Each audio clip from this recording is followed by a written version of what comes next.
तिला असं गोड बोलून त्यांना वरती चढायला सांगितलं, पण प्रत्येक बसला जाऊन पोलीस चेक करू शकत नाही। त्या सीसीटीव्ही फुटेजमध्ये आरोपी आम्हाला निष्पन्न झालेला आहे आणि तिच्या बाबतीत हा अतिप्रसंग घडलेला आहे तिथे। ॲक्च्युली ही जी मुलगी आहे ही पुण्यामध्ये कामाला आहे ती, आणि ती इथून फलटणला तिच्या गावी चाललेली होती। सकाळी 5:30 पावणे 6च्या दरम्यानची ही गोष्ट आहे।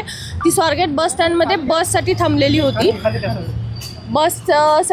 होती ती। तर त्यावेळेला आरोपी जो आहे तो तिथं गेलेला होता, तिच्याकडेनं फिरताना पण दिसतोय, आणि तिच्या शेजारी बसलेला एक माणूस उठून गेलेला आहे। हे दोघांचं बोलणं चालल्यावरती आरोपी तिच्याशी बोललेला आहे, तिच्याशी गोड बोलून त्यानं ओळख करून घेतली तिच्याशी, आणि तिला म्हटलं की फलटणची कुठं जाते ताई असं तिला विचारलं।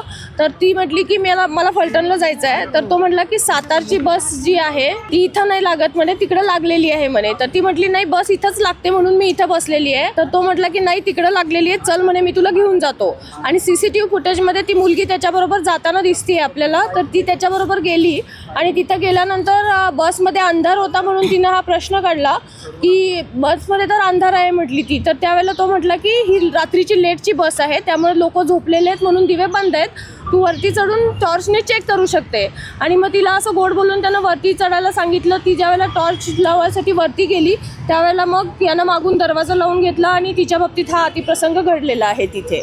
त्याच्यानंतर तो आरोपी उतरून गेला, ही मुलगी बसमधनं उतरली, आणि आपल्या बसने म्हणजे कुठंही तिथं दुसऱ्या बसचा एक ड्रायव्हर तिथं दिसत आहे वगैरे, पण ती उतरून दुसऱ्या बसने आपल्या गावी चाललेली होती। आणि जात असताना मग तिनं मित्राशी बोलली, आणि मित्रांना सांगितल्यानंतर ती पोलीस स्टेशनला इथं कंप्लेंट देण्यासाठी आली। काल ती इथं पोलीस स्टेशनला आल्यानंतर तिनं कंप्लेंट दिल्यानंतर आम्ही इमिजिएट सीसीटीव्ही फुटेज काढलेले आहेत तिथले। त्या सीसीटीव्ही फुटेजमध्ये आरोपी आम्हाला निष्पन्न झालेला आहे। सदर आरोपी हा ग्रामीणच्या हद्दीतला शिरूर गावचा आहे।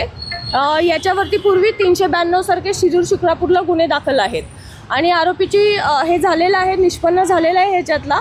ह्या आरोपीला शोधायला कालपासून जवळपास आमच्या 8 टीम काम करत आहेत, क्राईमच्या टीम आहेत, झोनच्या टीम आहेत, आणि जवळपासच्या भागामध्ये सगळीकडे त्याचा शोध घेतला जात आहे। डॉग स्क्वॉड पण रात्री नेलेला होता, तिथल्या शेतांमध्ये वगैरे कुठं लपून बसला असेल तर त्या दृष्टीने आमचा सर्च सगळा कालपासूनच चालू आहे। नाही असं माहीत नसायचा प्रश्न नाही आहे तिथं, परंतु आमच्याकडे कंप्लेंट आल्यानंतर आम्ही त्याच्यावरती कारवाई चालू केलेली आहे। नाही, पोलिसांचं ॲक्च्युली पेट्रोलिंग चालू असतं, पण प्रत्येक बसला जाऊन पोलीस चेक करू शकत नाही बसमध्ये काय होतं आहे। ही बस आतमध्ये होती, त्यामुळे सिक्युरिटीचा प्रश्न तिथल्याही येतो, डेपोमध्ये सिक्युरिटीचं काय आहे त्याच्याबद्दल।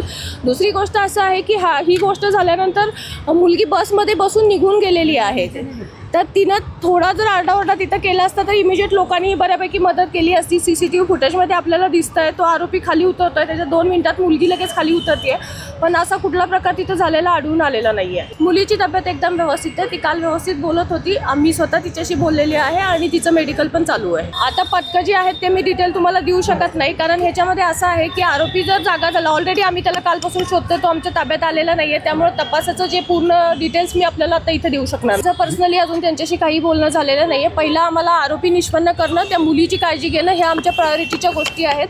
त्या झाल्यानंतर आज आता आम्ही त्याच्यामध्ये माहिती घेऊ त्यांच्याकडूनही, त्यांच्याशी बोलणं करून घेऊ। नाही, त्याच्याबद्दल मी डिटेल घेतलेले नाही आहेत बसच्या बाबतीतले, त्या फक्त बस आम्ही सिक्युअर करून ठेवलेली आहे, कारण आम्हाला मेन म्हणजे पहिला आरोपी तो ताब्यात घेणं हे आमच्यासाठी फार महत्त्वाचं आहे, आणि दुसरी गोष्ट म्हणजे मुलीची मेडिकल करून घेणं आणि तिचं मानसिक स्वास्थ्य, त्याचबरोबर टीम लावून सगळीकडचं तपासावरती कॉन्सन्ट्रेट करणं हे महत्त्वाचं आहे। त्याच्यामध्ये आता हे पॉईंट तपासादरम्यान आम्ही घेऊ। सीसीटीव्ही फुटेजमध्ये लोक भरपूर दिसत आहेत, तिथं स्टँडमध्येही लोक आहेत, ती मुलगी बसमधनं त्या उतरली त्यावेळेला शेजारच्या बसमधले ड्रायव्हरही चढताना दिसत आहेत, लोकांचा वावर हा तिथे दिसतो। इव्हन तो माणूस, तो आरोपी तिच्याशी बोलत होता, ते दोघं बोलत होते, त्या टाइमला तिथे एक व्यक्ती बसलेली होती, आणि मुलगी त्याच्याबरोबर गेलेली, तिथेही आजूबाजूला लोक दिसत आहेत। ओव्हरऑल सगळीकडे तिथं लोकांचा वावर होता हे दिसत आहे सीसीटीव्ही। एक्झॅक्टली, सीसीटीव्ही फुटेजमध्ये आरोपी खाली उतरला की लगेच 2 मिनिटात मुलगी हे झालेली आहे, खाली उतरलेली आहे, आणि नंतर ती निघूनही गेलेली आहे। बसमध्ये बसून ती गेलेली होती, निंब्या रस्त्यात गेल्यानंतर तिने तिच्या मित्राला फोन केला, आणि त्याच्यानंतर मग